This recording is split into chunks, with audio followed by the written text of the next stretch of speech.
You're not broken. You're not empty. You've just silenced a part of yourself so deeply, you forgot it was still alive. Somewhere between expectations and disappointments, between the noise of the world and the weight of your own thoughts, you stopped hearing the whisper of your soul. But it never stopped calling you. Even in your silence, even in your numbness, it whispered through your anxiety, your fatigue, your sudden tears in quiet rooms. You thought it was weakness. But it was your soul begging to be seen again, to be held again, to be felt. You weren't meant to survive on achievements, tasks, and scrolling screens. You were made to feel deeply, to live symbolically, to sit with your pain and let it speak, to breathe slowly in the presence of trees, of art, of silence. Somewhere along the way, someone told you your feelings were too much. That being sensitive was a flaw, that strength meant shutting down, so you closed the door.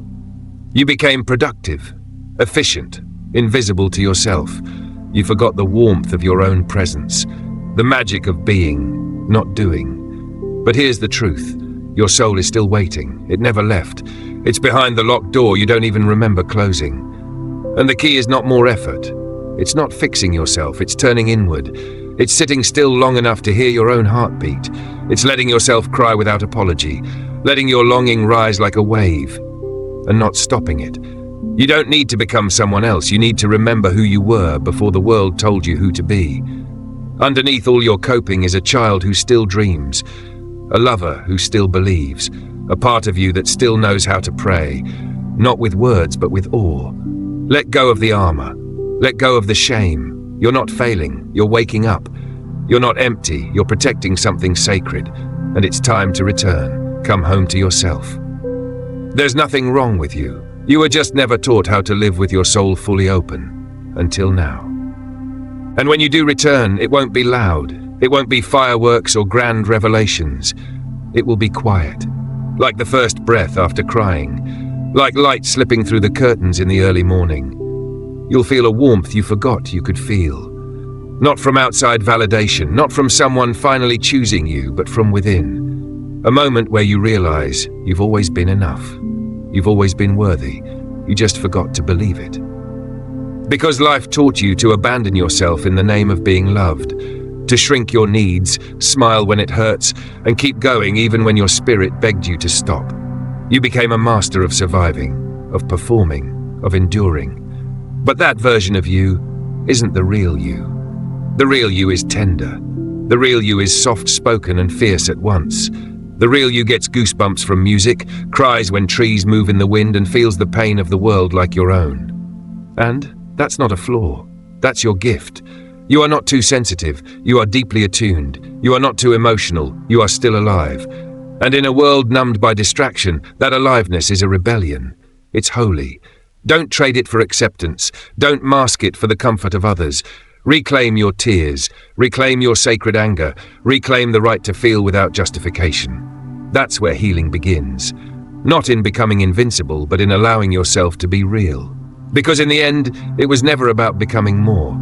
It was always about coming home. Not to an ideal self, but to your truest one. The one that still believes in beauty, in depth, in something greater. That version of you has never left. She's just been waiting for you to stop running, to turn inward, to listen. Healing doesn't always look like joy. Sometimes it looks like mourning everything you had to abandon just to be accepted.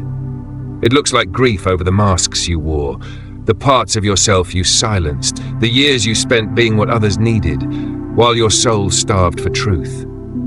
Healing is not linear. It's a spiral. You'll come back to the same wounds again and again, not because you're stuck, but because you're being invited to meet them with deeper love each time. And love, real love, starts with you. Not the love that says, I'll love myself when I'm better, but the kind that whispers, even now, especially now. Especially when you feel messy, especially when you feel lost, especially when nothing makes sense. That's when your soul is closest, not when you perform perfection, but when you collapse into honesty. You are allowed to fall apart. You are allowed to rest. You are allowed to not know. You are allowed to be in between. This is where the sacred lives, in the liminal, in the space where the old has died and the new has not yet come. It is not a void, it is a womb, and something in you is being reborn. Can you feel it?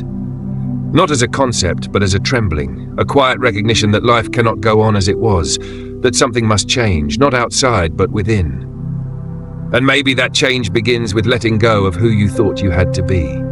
Maybe your soul is not interested in success the way the world defines it. Maybe it wants depth, meaning, intimacy with existence. Maybe your greatest task is not to fix yourself, but to feel yourself.